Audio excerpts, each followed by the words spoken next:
In the far reaches of the Smoky Mountains, where fog clings to the treetops like a veil, and ancient forests stretch for miles, there's a place few people talk about, not because they've never heard of it, but because they have.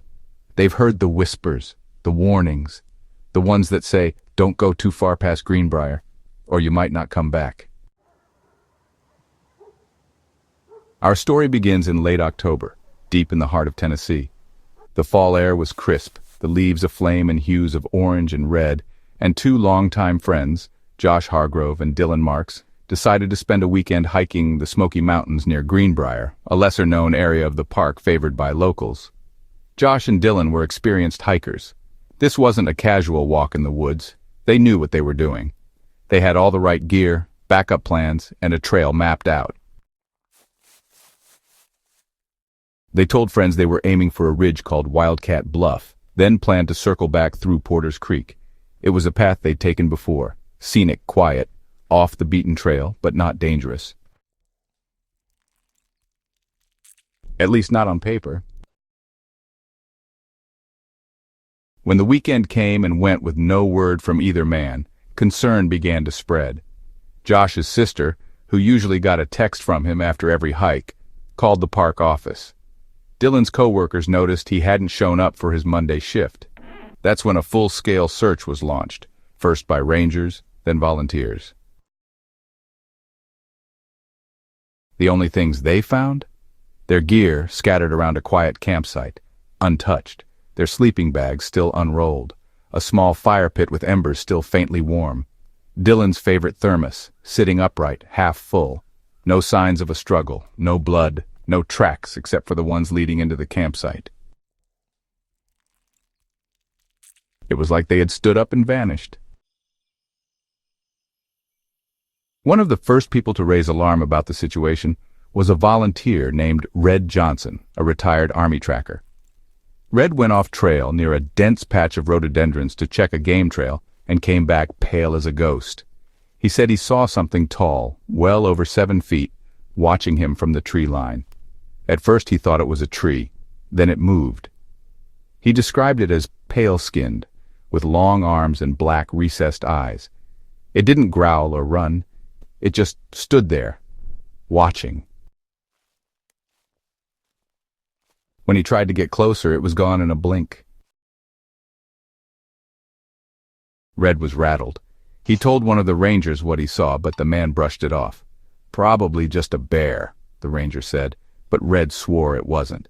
"I've hunted bear, elk, even wild boar," he said. "That wasn't an animal. That thing was thinking." By the third day, strange things began happening during the search. Radio started picking up static bursts, then went completely dead. Search dogs refused to go beyond a certain point on the trail, whimpering and digging their heels in. One even ran back toward the road and wouldn't return. Then came the helicopters. Without warning, a group of unmarked military-style personnel arrived. They weren't park rangers. They weren't police. No names. No questions answered. They sealed off the area and told everyone to leave. Officially, it was for safety due to high bear activity. But the locals knew better. Bears don't cause radio interference, and bears don't make seasoned dogs bolt in terror.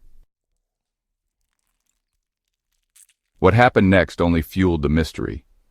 People in nearby Gatlinburg reported low-flying aircraft over the woods late at night. A few even said they heard gunfire echoing through the hills, 3 bursts, evenly spaced. One shopkeeper swore she saw what looked like a hazmat team loading a large crate into a covered truck at dawn. The park was closed for 3 days. No official word ever came. And then nothing. But not everyone forgot. A few months after the incident, an old Forest Service worker who asked not to be named shared a chilling rumor. He said there's a zone near Greenbrier marked red on old ranger maps, not for fire risk, not for flooding, but because it's designated off-limits. The story went that something had been seen there decades ago. Tall, silent, humanoid, but not quite human. And when people disappeared near that zone, they were quietly written off as accidents. Another local, a Cherokee man named Wyatt, who runs a small nature center nearby, claimed that the Greenbrier woods were always feared by his ancestors. He called it the Forest of the Silent Watchers. When asked what that meant, he simply said, "They see you, even when you don't see them. And if they choose you, you don't come back." Maybe it was just a legend. Or maybe there's more truth to the stories than anyone wants to admit. To this day, neither Josh nor Dillon has been found. No trace, no signal, no bones. Some believe they stumbled onto something they weren't meant to see. Others think they were taken, not by a person but by something older, something that doesn't want to be found. The official records list them as missing, but the people who live near Greenbrier, they tell a different story, quietly, only when they trust you. They say the forest took them. So if you ever find yourself hiking in the Smoky Mountains and decide to go off the main trail, listen carefully. If the birds suddenly go quiet, if your phone dies for no reason, or if you get that feeling that you're not alone, you might want to turn back. Because some places aren't haunted by ghosts, they're haunted by something else. Something that was here long before us, and plans to be here long after we're gone.